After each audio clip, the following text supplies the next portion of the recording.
আল্লাহর সাথে আমাদের সম্পর্কগুলোর অন্যতম একটি মৌলিক সম্পর্ক হলো তার নিকট দোয়া করা। তার সাহায্যের কাঙাল আমরা। আমাদের ধর্মীয় ক্ষেত্রে তার সাহায্য দরকার, হেদায়েত পাওয়ার ক্ষেত্রে তার সাহায্য দরকার, সত্য পথের উপর টিকে থাকার জন্য, অসৎ পথ থেকে দূরে থাকার জন্য, তার ক্ষমা পাওয়ার জন্য আমাদের তার সাহায্য দরকার, তার সহায়তা দরকার আধ্যাত্মিক ক্ষেত্রে আমাদের ঈমানের জন্য। এছাড়াও জীবন পরিচালনার সকল ক্ষেত্রে আমরা তার সাহায্যের মুখাপেক্ষী।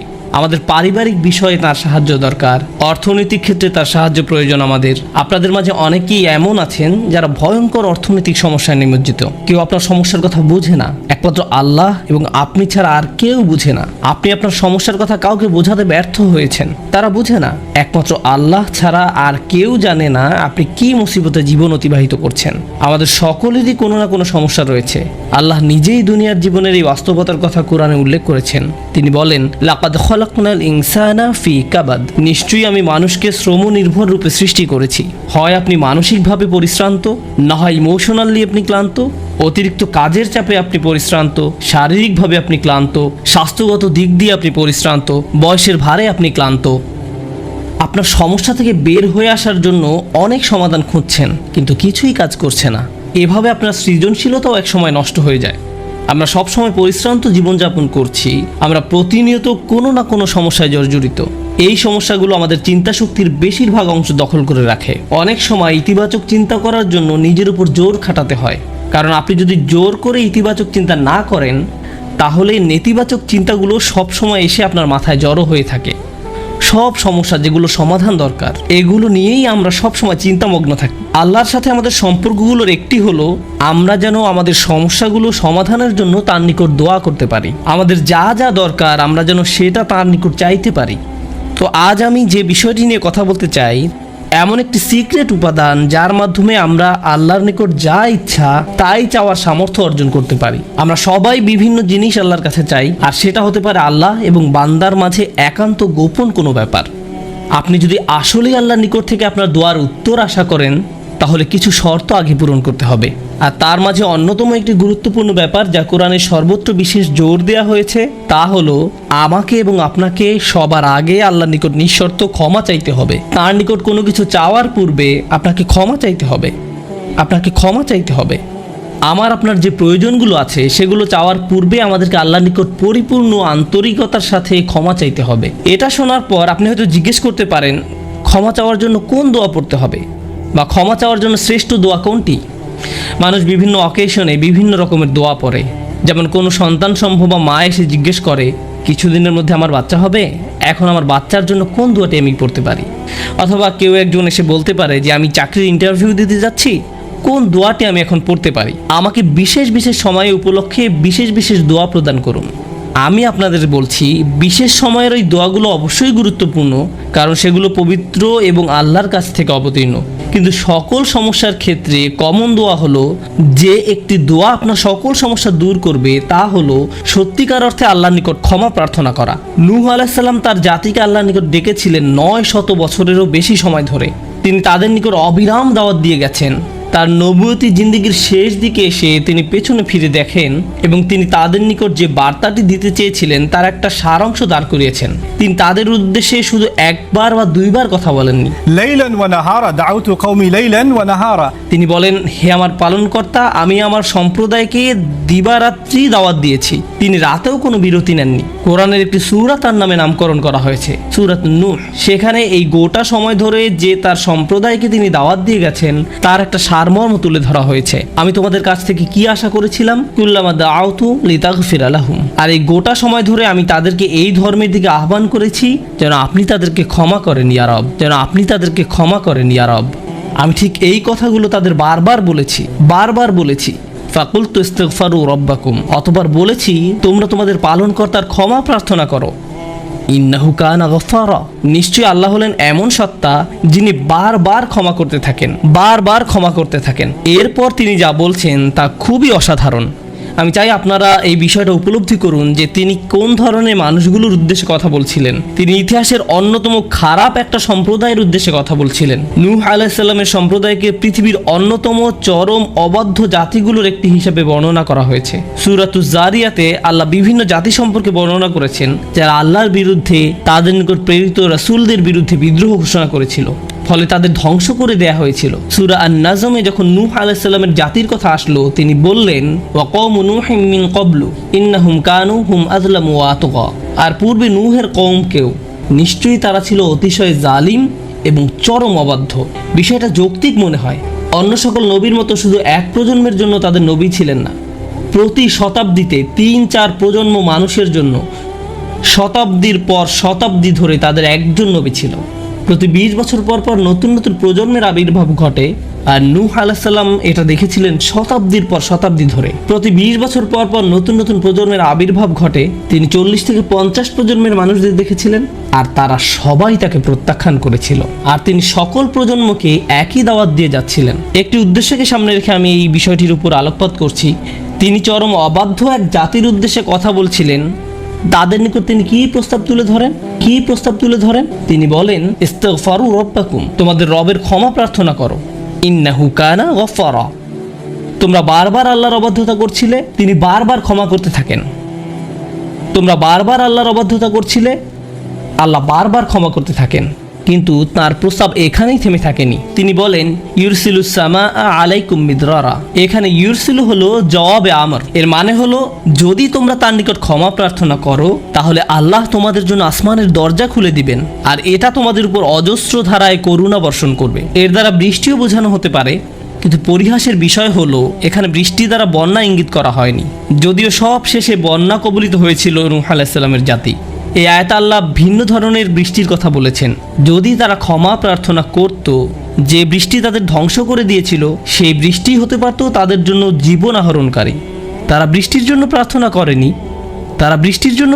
করেনি, আর আল্লাহ তাদের বলছেন ক্ষমা প্রার্থনা করত যদি তারা, তোমরা যদি ক্ষমা প্রার্থনা করো, আকাশের দরজা তোমাদের জন্য খুলে দেওয়া হবে, আর তা বৃষ্টি বর্ষণ করতে থাকবে। আল্লাহ বলেননি যে পানি বর্ষিত হবে, তিনি বলছেন আকাশ বর্ষণ করবে। কারণ আকাশ শুধু বৃষ্টি নয়, আরও রহমত বর্ষণ করতে পারে। আকাশ থেকে ক্ষমা আসে, আকাশ থেকে প্রশান্তি আসে, বিশ্বাস আসে, রিজিক আসে, সমস্যার সমাধান আসে আসমান থেকে। তিনি তোমাদের জন্য আকাশ খুলে দিবেন, আর আকাশের সকল সম্পদ তোমাদের উপর অঝোর ধারায় বর্ষিত হতে থাকবে। আর তোমরা এতদিন রহমতের ভাগিদার হতে পারছিলে না, কারণ তোমরা ক্ষমা প্রার্থনা করনি। তাই এখন ক্ষমা চাইলে এটা খুলে যাবে। একটা একটা করে আপনার সমস্যাগুলোর কথা আল্লাহকে বলেন। আপনার এমনও সমস্যা থাকতে পারে যেটার কথা আপনি নিজেও জানেন না, কিন্তু আল্লাহ জানেন। আমি আর আপনি যদি সত্যিকার অর্থে আল্লাহর নিকট ক্ষমা চাইতে পারি, তাহলে ওই অজানা সমস্যাগুলো স্বর্গীয় হস্তক্ষেপে সমাধান হয়ে যাবে। ইউরসিলুস সামা আলাইকুম মিদরারা। আল্লাহ সুবহানাহু ওয়া তাআলা এখানেই থেমে যাননি। আপনি কার জন্য ক্ষমা চাচ্ছেন? আপনার নিজের জন্য। ইস্তাগফিরু রাব্বাকুম, তোমরা নিজেদের জন্য ক্ষমা প্রার্থনা করো। আল্লাহ বলেন ওয়ায়ুমদিদকুম বিআমওয়ালিন ওয়া বানিনা, তোমাদের ধন সম্পদ, তোমাদের সন্তান সন্ততি বাড়িয়ে দেওয়া হবে। তিনি ধন সম্পদ এবং সন্তান সন্ততি দিয়ে তোমাদের ঐতিহ্যকে সমৃদ্ধ করে দিবেন। এমন সম্পদ নয় যা আপনাকে আল্লাহর কাছ থেকে দূরে সরিয়ে দিবে, কারণ এই টাকা দেওয়ার কথা এসেছে আপনার ক্ষমা চাওয়ার প্রেক্ষাপটে। তিনি আপনাকে ভালো অর্থ দিবেন যা আপনার জন্য দুনিয়াতে এবং পরকালে কল্যাণ নিয়ে আসবে। তিনি আপনাদের ভালো সন্তান দান করবেন যারা আপনার জীবিত থাকা অবস্থায় ভালো কাজ করবে, তারা আপনাদের সম্মান করবে, ভালোবাসা দেখাবে, আনুগত্য করবে, আপনি তাদের দেখে গর্বিত হবেন। এমনকি আপনি এই দুনিয়া ছেড়ে চলে গেলেও তারা ভালো কাজ করতে থাকবে, যা সাদাকায়ে জারিয়া হিসাবে আপনার আমলনামায় এসে যোগ হবে। আল্লাহ আপনাকে এই সব কিছু দান করবেন। প্রসঙ্গত এই দুই শব্দ অর্থ এবং সন্তান সন্ততি, ইন্নাহুম আসাউনি ওয়াত্তাবাউ মান লাম ইয়াজিদহু মালুহু ওয়া ওয়ালাদুহু ইল্লা খাসারা। আমার সম্প্রদায় আমাকে অমান্য করেছে আর অনুসরণ করেছে এমন লোককে যার অর্থ ও সন্তান সন্ততি কেবল তার ক্ষতি বৃদ্ধি করেছে। কিন্তু আপনার ক্ষমা চাওয়ার পরে আল্লাহর পক্ষ থেকে যে ধন সম্পদ এবং সন্তান সন্ততি আসে, তা আপনার জন্য শুধু কল্যাণই নিয়ে আসে। একই ধন সম্পদ এবং সন্তান সন্ততি, পার্থক্য হলো এখন তাদের উপর আল্লাহর ক্ষমা ও রহমত রয়েছে। বিষয়টা এমন যেন তারা দূষিত হয়ে গিয়েছে, যতক্ষণ না আল্লাহ তার ক্ষমার মাধ্যমে তাদের পরিশুদ্ধ করেন। আল্লাহর নিকট ক্ষমা প্রার্থনা করলে কত শত পথ আপনার জন্য খুলে যাবে। আসমানের দরজা আপনার জন্য এমনভাবে খুলে যাবে যে আপনি কল্পনাও করতে পারবেন না। আপনি সবকিছু আরো ভালোভাবে বুঝতে পারবেন। আপনার ব্যক্তিগত সমস্যাগুলো দূর হতে শুরু করবে। উদাহরণস্বরূপ রাগের কথা ধরা যাক। রাগ হওয়া থেকে মুক্তি পাওয়া আসলেই অনেক কঠিন। বহু মানুষ খুবই সমস্যাপূর্ণ জীবনযাপন করে, খুব অল্পতেই রেগে যান, কিছু একটা তাদের সামান্যতেই ক্রোধান্বিত করে, আর তারা এর সাথে লড়াই করতে পারেন না। তারা তাদের এই সমস্যাটা বুঝতে পারেন, কিন্তু নিজের কাছে অসহায় হয়ে পড়েন। এবং মনে মনে ভাবেন, না, আমার পক্ষে এই রাগ হওয়া থেকে মুক্তি পাওয়া সম্ভব না। হুদায়বিয়ার সন্ধির সময় সাহাবীরা খুবই রাগান্বিত হয়ে পড়েছিলেন। তাদের রাগ দূর করা সম্পর্কে আল্লাহ কি বলছেন? তিনি বলছেন, ওয়া আনজালা সাকিনাতা ফি কুলুবিল মুমিনিন, তিনি আকাশ থেকে বিশ্বাসীদের অন্তরে প্রশান্তি নাজিল করলেন। প্রশান্তি আমাদের নিজেদের কাছ থেকে আসে না, আমরা নিজেদের প্রশান্ত করতে পারি না। মুসা আলাইহিস সালামের মা ভয়ে টেনশনে প্রায় মারা যাচ্ছিলেন, যখন তার ছোট শিশু একটা বক্সে বন্দি করে পানিতে ভাসিয়ে দিলেন। লাউলা আর রাবাতনা আলা কলবিহা, যদি আমি তার হৃদয়কে দৃঢ় করে না দিতাম। তার নিজের পক্ষে সেই অন্তরকে দৃঢ় করা সম্ভব ছিল না। ঐশ্বরিক হস্তক্ষেপ বলে এটা ব্যাপার আছে। আল্লাহ তার অন্তরকে দৃঢ় করেছিলেন, যা আমাদেরকে আমাদের ব্যক্তিগত দুর্বলতা এবং প্রবণতা থেকে সুস্থ হতে সাহায্য করে। কিছু কিছু মানুষ অশ্লীলতার প্রতি খুবই আকৃষ্ট হয়ে পড়ে, কেউ কেউ ক্রোধ নিয়ন্ত্রণ করতে পারে না, আবার কেউ কেউ মারাত্মক লোভী, সবসময় শুধু টাকা পয়সা নিয়ে চিন্তামগ্ন থাকে। তারা এইসব থেকে বের হয়ে আসতে চায়, কিন্তু নিজেদের সাথে যুদ্ধ করে পারে না। এই সব সমস্যার সমাধান আসে আল্লাহর পক্ষ থেকে। আপনার একান্ত ব্যক্তিগত গভীর সমস্যার সমাধান আসে আসমান থেকে। বৃষ্টি যেমন পৃথিবীকে পরিষ্কার করে দেয়, তেমনি আসমান থেকে আল্লাহর রহমত এসে আপনার সমস্যাগুলোকেও ধুয়ে মুছে পরিষ্কার করে দেয়। ওয়ায়াজআল লাকুম জান্নাতিন ওয়ায়াজআল লাকুম আনহারা, তোমাদের জন্য উদ্যান স্থাপন করবেন, তোমাদের জন্য নদী নালা প্রবাহিত করবেন। অর্থাৎ আল্লাহ বলছেন, যদি শুধু ক্ষমা চাও সবই দিব। আমি আপনি মনে করি যে যদি আমরা আল্লাহর কাছে ক্ষমা চাই তাহলে শুধু ক্ষমা পাবো, কিন্তু আল্লাহ বলছেন যদি ক্ষমা চাও তাহলে এমন কিছু নেই যা আমি তোমাদের দিব না। বিষয়টা এমন যে আপনি ইচ্ছা করলে এক এক করে বিভিন্ন জিনিস চাইতে পারেন, অথবা শুধু ক্ষমা চান তাহলে সবই পাবেন। কি আর বাকি থাকে? অর্থ, সন্তান সন্ততি, আপনার সকল সমস্যার সমাধানে আকাশ খুলে যাবে, বাগান, নদী, সব কিছু আপনার জন্য প্রস্তুত। মানুষ সাধারণত মনে করে যে যদি তারা আল্লাহর ক্ষমা চায় তাহলে এটা শুধু তাদেরকে পরকালে সাহায্য করবে, কিন্তু এই আয়াতগুলো আমাদের বলছে না। এই আয়াতগুলো আমাদেরকে বলছে যে না, আল্লাহ শুধু আমাদেরকে পরকালেই সাহায্য করবেন তা নয়, তিনি আমাদেরকে এই দুনিয়াতেও সাহায্য করবেন। একবার হজের কথা চিন্তা করুন। আমার আপনার জন্য হজের সবচেয়ে বড় অনুপ্রেরণা হলো আমাদের অতীতের সকল গুনাহ মাফ করে দেওয়া হবে। আমরা নতুন করে আবার শুরু করতে পারবো। যে কাপড়ে আপনি কবরে শায়িত হওয়ার কথা, সেরকম একটি কাপড়ে আপনি হজে যান। এমনকি হজের সময় যখন আমরা মার্চ করি সে সম্পর্কে বলা হয়েছে, সুম্মা আফিদু মিন হাইসু আফদান নাস ওয়াস্তাগফিরুল্লাহ, অতঃপর তোমরা প্রত্যাবর্তন করো যেখান থেকে মানুষরা প্রত্যাবর্তন করে, এবং আল্লাহর কাছে ক্ষমা চাও। হজের মূল বিষয় হলো আল্লাহর নিকট ক্ষমা চাওয়া। এটাই হজের মূল উদ্দেশ্য।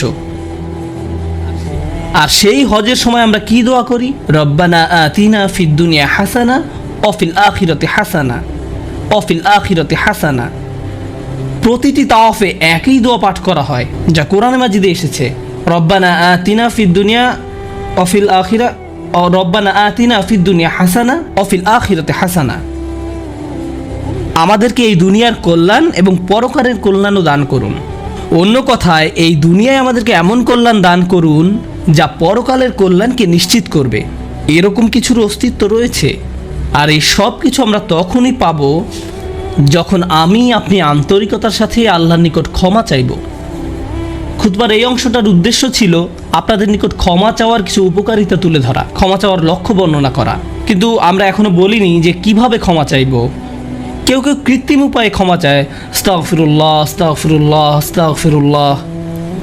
কারো কারোর জন্য এটা এত নকল যে একবার আলী রাদিয়াল্লাহু তাআলা আনহু একজনকে এরূপ করতে দেখে বললেন, তোমার ইস্তেগফারেরও ইস্তেগফার প্রয়োজন, এর মাধ্যমে শুধু জিহ্বার ব্যায়ামই হয়, আর কিছু না। আমি এখন আপনাদের এমন একটি বিষয়ের কথা বলবো যা আমাদেরকে আল্লাহর নিকট ক্ষমা চাওয়া থেকে বিরত রাখে। বিষয়টা একজনের কাছে কতটুকু প্রত্যাশা করা হয় তার সাথে সম্পর্কযুক্ত।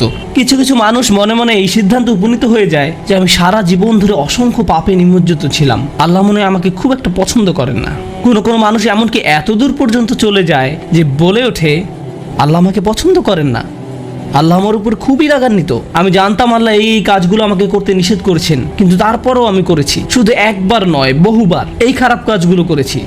সুতরাং আল্লাহর ভালো মানুষের তালিকায় আমি নেই, আমার নামাজের কোনো দাম নেই। মানুষ যখন নিজের সম্পর্কে এইরকম ধারণা পোষণ করে তখন সে কি করে জানেন? আমি তো খুবই খারাপ মানুষ। আপনি কি আমার জন্য একটু দোয়া করতে পারবেন? কারণ আমি ইতোমধ্যে দোয়া করার যোগ্যতা হারিয়ে ফেলেছি। এখন আপনাকে আমার জন্য দোয়া করতে হবে, কারণ আমি আশা করছি আল্লাহ অন্তত আপনার দোয়া কবুল করবেন। এতে হয়তো আমার একটা সুযোগ তৈরি হতে পারে, কারণ আমার কথা তিনি শুনবেন না। আপনাদেরকে আবার একটু পিছনে নিয়ে যাই। নূহ আলাইহিসসালাম কাদের কাছে আল্লাহর নিকট ক্ষমা চাওয়ার এই প্রস্তাব তুলে ধরেছিলেন?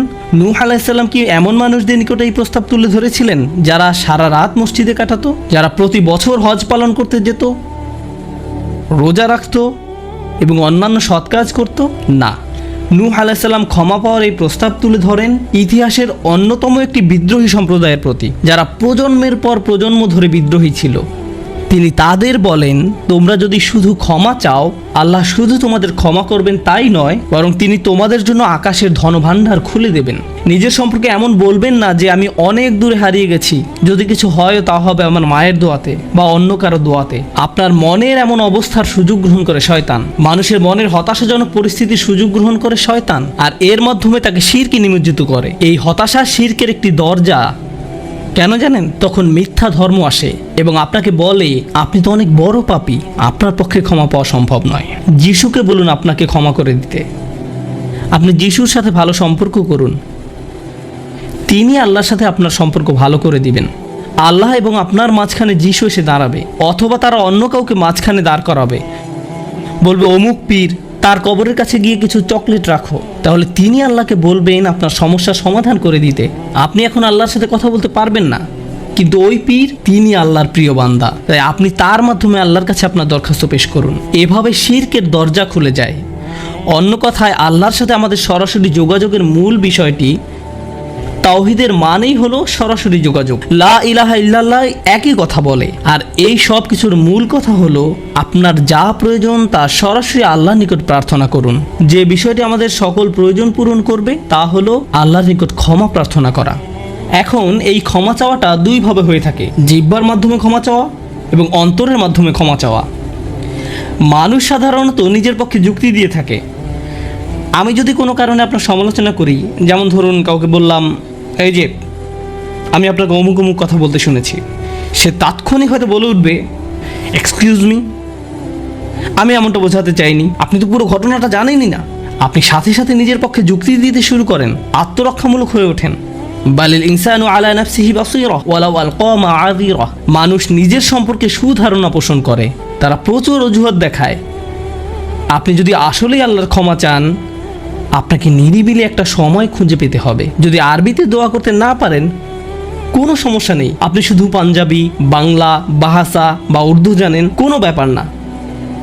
আপনি আপনার নিজস্ব ভাষাতেই আল্লাহর সাথে কথা বলুন, আন্তরিকতার সাথে আপনার অপরাধগুলো স্বীকার করুন, কোনো অজুহাত দেখাবেন না। এরকমটা করতে পারা আসলেই কঠিন, কারণ আয়নার সামনে দাঁড়িয়েও আমরা নিজের সাথে মিথ্যে কথা বলি, নিজেকে এভাবে প্রবোধ দেই, আমি আসলে অত খারাপ না, আমি যা যা করেছি তার কারণ আছে। যখন আপনি আল্লাহর সামনে দাঁড়াবেন, নিজের কাজের বৈধতা দেওয়ার কথা ভুলে যান। আল্লাহ জানেন আপনি কি অবস্থার মধ্যে দিয়ে যাচ্ছেন, তিনি জানেন এটা কঠিন সময় ছিল, তিনি জানেন অমুক অমুক বিষয় আপনাকে সম্পূর্ণ গ্রাস করে ফেলেছিল। ইয়া রব, আমি অনেক চাপের মধ্যে ছিলাম তাই মদ খেয়েছি। তিনি আপনার সবগুলো অজুহাত সম্পর্কে আপনার চেয়ে ভালোভাবে জানেন। আপনাকে অকপটে তার নিকট আসতে হবে, ফিল্টার ছাড়া, কোনো দ্বিধাদ্বন্দ্ব ছাড়া, নির্দ্বিধায়, কোনো রকমের বিব্রত বোধ করা ছাড়া। অনেক সময় আমরা নিজেদের পাপ স্বীকার করতে বিব্রত বোধ করি, একরাশ লজ্জা এসে আমাদের জড়িয়ে ধরে। কিন্তু যতক্ষণ না আপনি আল্লাহর নিকট অকপটে সকল পাপ স্বীকার করে নিচ্ছেন, আর এভাবে যখন নিজের উপর যে অন্যায়গুলো এতদিন ধরে করে এসছেন তা আপনি মুখ দিয়ে উচ্চারণ করতে শুরু করবেন, আমার বিশ্বাস করতে কষ্ট হয় যে সে সময় আপনার চোখ দিয়ে কোনো অশ্রু নির্গত হবে না। একজন মানুষের পক্ষে এটা অসম্ভব যে সে আল্লাহর সামনে এভাবে নিজেকে খোলাখুলি উপস্থাপন করবে আর তার চোখ দিয়ে কোনো অশ্রু বের হবে না, কারণ এটা দুর্বলতা প্রকাশের সময়। দুনিয়ার সামনে আমরা সাধারণত নিজেকে শক্তিশালী, আত্মবিশ্বাসী এবং দিব্যি সুস্থ হিসেবে উপস্থাপন করি। সবাই আমাদের দেখে মনে করে সবকিছু ঠিক আছে, কিন্তু ভেতরে ভেতরে যে আমি বহু সমস্যায় জর্জরিত তা একমাত্র আল্লাহ জানেন। আপনাকে সকল জড়তা কেটে তার নিকট সম্পূর্ণ খোলাখুলিভাবে নিজেকে উপস্থাপন করতে হবে, আর কেবল তখনই আপনি আল্লাহর নিকট ক্ষমা চাওয়ার অবস্থানে যেতে পারবেন। তারপর সিজদায় গিয়ে কাঁদতে থাকুন।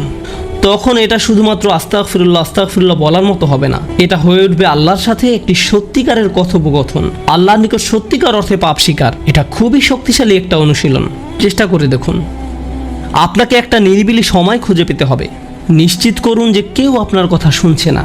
আপনার স্ত্রী বিছানায় শুয়ে আছে, এমত অবস্থায় মাঝরাতে ঘুম থেকে উঠে এভাবে দোয়া করতে পারবেন না, ইয়া আল্লাহ আমাকে ক্ষমা করে দিন, কারণ আপনার স্ত্রী তো আপনার দোয়া শুনতে পাচ্ছে। এভাবে করাটা নিষিদ্ধ নয়, কিন্তু একা একা দোয়া করা আপনার জন্য ভালো হবে। মোট কথা, নির্জন কোনো জায়গা খুঁজে বের করুন যেখানে আপনি একান্তে আল্লাহর সাথে কথা বলতে পারবেন। যদি আপনি এক গাদা আরবি দোয়া মুখস্থ করেন যার অর্থও আপনি জানেন না, আর বিড়বিড় করে সেগুলো উচ্চারণ করতে থাকেন, সে দোয়াগুলো অবশ্যই উত্তম এবং শক্তিশালী, কিন্তু আপনার অন্তরের সাথে যদি সেগুলোর কোনো যোগাযোগ না থাকে, শুধু জিহ্বা দিয়ে উচ্চারণ করছেন, তাহলে আপনি আসলে ক্ষমা প্রার্থনা করছেন না। আল্লাহ আপনাকে এই জিকিরের পুরস্কার দান করুন, কিন্তু এর নাম আসলে ইস্তেগফার বা ক্ষমা প্রার্থনা নয়। ইস্তেগফার অন্য কিছু। যখন আপনার চক্ষু খুলে অশ্রু নির্গত হতে শুরু করে, তখন আকাশের দরজা খুলে যায়, তখনই সেটা খুলবে। এই দুইটার মাঝে একটা কানেকশন আছে। সর্বশেষ যে বিষয়টি আমি আপনাদের সাথে শেয়ার করতে চাই তা হলো আল্লাহর উপর আশা ধরে রাখা। অনেকের জন্য এই বিষয়টা মেনে নেওয়া বেশ কঠিন যে আল্লাহ তার কথা শুনবেন, আমার দোয়া তার নিকট গুরুত্বহীন, আমি দোয়া করার কোনো অর্থ দেখি না। আপনাদের একটা কথা বলে রাখি, আল্লাহর নিকট থেকে আপনি সর্বশ্রেষ্ঠ যে উপহারটি পাবেন তা কি জানেন? ক্ষমা। এটাই সর্বশ্রেষ্ঠ উপহার। আপনি এটার মূল্য উপলব্ধি করুন আর নাই করুন, আর যা কিছু আল্লাহ আপনাকে দিবেন বলেছেন এর সবই অতিরিক্ত। আপনাদেরকে একটা উদাহরণ দেই। আমার অনেকগুলো সন্তান আছে। ধরুন আমার এক সন্তানের উপর আমি খুবই অসন্তুষ্ট। সে কোনো একটা অন্যায় করেছে, আমি খুবই রাগান্বিত হয়ে আছি, আমার বিশ্বাস করতে কষ্ট হয় যে তুমি এটা করেছো। এভাবে আমি তাকে কিছুটা বকাঝকা করলাম, তোমার এটা বলা উচিত হয়নি, তোমার এটা করা উচিত হয়নি। তার পরের দিন অন্য এক সময় আমার জন্য তার কিছু একটা করার কথা, যেমন আমার জন্য একটা কার্ড বানানোর কথা যাতে লেখা থাকবে বাবা আমি তোমাকে ভালোবাসি। সে জিনিসটা আঁকলো, কিন্তু তারপর কি মনে করে কাগজটা টুকরা টুকরা করে ময়লার বক্সে ফেলে দিল। এটা দেখে তার অন্য ভাই বলল, তুমি এটা ফেলে দিলে কেন? জবাবে সে বলল, বাবা আমার উপর খুবই রাগান্বিত, তিনি এটার প্রতি কোনো গুরুত্ব দিবেন বলে মনে হয় না। আমি যদি জানতাম যে সে বিষয়টাকে এভাবে দেখছে, তাহলে আমি কি করতাম? আমি কি এভাবে বলতাম যে হ্যাঁ ফেলে দাও? না, বরং আমি আবেগে কেঁদে ফেলতাম, কিভাবে তুমি ভাবতে পারলে যে আমি তোমাকে আর ভালোবাসি না? হ্যাঁ তুমি অন্যায় করেছো, তুমি ভুল করেছো, কিন্তু তুমি এখনো আমার সন্তান। তুমি 1000 বার ভুল করলেও আমি তোমাকে ভালোবাসবো। আমাকে ওই কার্ডটি দাও, আমি সেটা ফ্রেমে বাঁধিয়ে রাখবো, ময়লার বাক্স থেকে নিয়ে গ্লাসে আটকিয়ে রাখবো, সারা জীবন ধরে যত্ন করে রাখবো। কেন? কারণ আমি আমার সন্তানদের ভালোবাসি, তারা যতই ভুল করুক না কেন, এমন কি যদি তাদের আচরণ আমাকে রাগান্বিতও করে। এটা শুধু আমি এবং আমার সন্তানদের সম্পর্ক, কিন্তু আমি আমার আর সন্তানদের নিয়ে কথা বলছি না। এই উদাহরণের মাধ্যমে আমি কথা বলছি আমার এবং আল্লাহর সম্পর্ক নিয়ে। আমি ভুল করি, আল্লাহ এমনকি আমাকে বকাঝকাও করেন না। আমি ভুল করার কারণে তিনি আমার উপর বজ্রপাত করেননি, তিনি আমাকে জাহান্নামে নিক্ষেপ করেননি, তিনি আমার হার্টবিট বন্ধ করে দেননি। যখনই আমি মিথ্যে বলি আমি বোবা হয়ে যাই না, প্রতিবার হারাম কিছু খেয়ে ফেলার কারণে আমার হাত অবশ হয়ে যায় না, হারাম কিছুর দিকে তাকানোর কারণে আমি অন্ধ হয়ে যাইনি। তিনি এখনো দিয়েই যাচ্ছেন। আর আমি কিনা চিন্তা করতে শুরু করলাম যে আল্লাহ আমাকে আর ভালোবাসেন না। আল্লাহর সাথে আমার সম্পর্ক এক সময় ভালো ছিল, কিন্তু এখন যেহেতু আমি খারাপ হয়ে গিয়েছি, তাই ভালোবাসাও এখন হারিয়ে গেছে। তাহলে দোয়া করার কি অর্থ আছে? মনে রাখুন, আল্লাহর মতো কেউ আপনাকে ভালোবাসে না। আমি আমার সন্তান বা পিতামাতার প্রতি যে ভালোবাসা প্রদর্শন করি তা আল্লাহ তাআলা আমার ভেতরে দিয়েছেন। আমরা এমনি এমনি কাউকে ভালোবাসতে সক্ষম নই। ভালোবাসা আল্লাহর পক্ষ থেকে একটি উপহার। যদি আল্লাহর দুইটি সৃষ্টির মাঝে ভালোবাসা এত দৃঢ় হয়, আমাদের পক্ষে কল্পনাও করা সম্ভব নয় যে আমাদের জন্য আল্লাহর ভালোবাসা কত প্রগাঢ়, যে আমাদের জন্য আল্লাহর ভালোবাসা কত গভীর। কেউ এর বিপরীত বললে তার কথায় কান দিবেন না। একমাত্র যে মনে করে আল্লাহ তাকে ঘৃণা করে, তার কোনো আর আশা নেই, সে হলো শয়তান। সে এটা বিশ্বাস করে, তার ক্ষমা চাওয়ার কোনো কারণ নেই, কারণ তার সকল আশা হারিয়ে গেছে আর সে নিজের সম্পর্কে এটা মেনে নিয়েছে। এখন আপনি যদি নিজের সম্পর্কে এরকম মনে করেন, তাহলে কার পথ আপনি অনুসরণ করছেন? একবার চিন্তা করে দেখুন। যদি আদম আলাইহিস সালাম জান্নাতে থাকা অবস্থায়, আর জান্নাতের চেয়ে উত্তম কোনো জায়গা তো আর আপনার পক্ষে থাকা সম্ভব নয়, তারপর তিনি একটি ভুল করলেন আর আল্লাহ আজ্জা ওয়া জাল্লা তাকে দুনিয়াতে পাঠিয়ে দিলেন। এখন আদম আলাইহিস সালাম যদি এরকম চিন্তা করতেন, আমার এত বড় একটা ডিমোশন হয়ে গেল, আমি কিভাবে আল্লাহর সাথে আবার কথা বলবো, আমি তাকে এত হতাশ করার পর কিভাবে কথা বলবো। কিন্তু আল্লাহ তাকে শিখিয়ে দিলেন কি করতে হবে, কিভাবে তার অন্তর আবার ঠিক করতে হবে। রব্বানা যালামনা আনফুসানা ওয়া ইল্লাম তাগফির লানা ওয়া তারহামনা লানাকুনান্না মিনাল খাসিরিন। জান্নাতের তুলনায় দুনিয়া তো কিছুই না। তিনি জান্নাত থেকে দুনিয়ায় এলেন, এত দূর নেমে আসা সত্ত্বেও এখনও তিনি আল্লাহর নিকটেই আছেন। এই শব্দগুলোই আল্লাহর সাথে তার সম্পর্ক আবার জুড়ে দিল। দোয়ার উপর আস্থা হারাবেন না। এত দূর নেমে আসা সত্ত্বেও এখনও তিনি আল্লাহর নিকটেই আছেন। আন্তরিকভাবে আল্লাহর কাছে কিভাবে দোয়া করবেন তার প্রস্তুতি এখনই শুরু করুন। মনে রাখুন, আল্লাহ আপনাদের সবার দোয়া শুনবেন। উজিবু দাওয়াতাদ দাঈ ইযা দান, এই ঘোষণাটি রমজান মাসের। আমি আহ্বানকারীটাকে সাড়া দেই যখন সে আমাকে ডাকে, এটা আল্লাহর অঙ্গীকার। আর আমি আপনি 1 নম্বর যে দোয়াটি করব তা হলো ক্ষমা চাওয়ার দোয়া। আল্লাহ আমাদেরকে এমন মানুষে পরিণত করুন যারা সত্যিকার অর্থে ক্ষমা চায়। আল্লাহ আমাদের অন্তরে তার নিকট ক্ষমা প্রার্থনা করার তীব্র ব্যাকুলতা তৈরি করে দিন। আল্লাহ আমাদের অন্তরকে এমন নরম করে দিন যেন আমাদের চোখ দিয়ে অশ্রু নেমে আসে। আমরা যারা তার নিকট ক্ষমা প্রার্থনা করি, আমাদের সবার জন্য আল্লাহ আজ্জা ওয়া জাল্লা তার রিজিকের দরজা খুলে দিন। সর্বশেষ একটা বিষয় মনে করিয়ে দিতে চাই যে আল্লাহ আজ্জা ওয়া জাল্লা অনেক পথভ্রষ্ট জাতিকে ধ্বংস করা থেকে বিরত থাকেন। কেন জানেন? কারণ সেখানে এমন মানুষ রয়েছে যারা আল্লাহর নিকট ক্ষমা চায়। শুধু তাদের মাঝে এমন কিছু মানুষ রয়েছে যারা এখনও আল্লাহর নিকট ক্ষমা প্রার্থনা করে। তাদের কারণেই আল্লাহ গোটা জাতিকে আর ধ্বংস করেন না। ইস্তেগফার করা মানুষে পরিণত হন। আল্লাহ আমাদের সবাইকে রক্ষা করুন। বারাকাল্লাহু লি ওয়া লাকুম। আসসালামু আলাইকুম ওয়া রাহমাতুল্লাহি ওয়া বারাকাতুহু।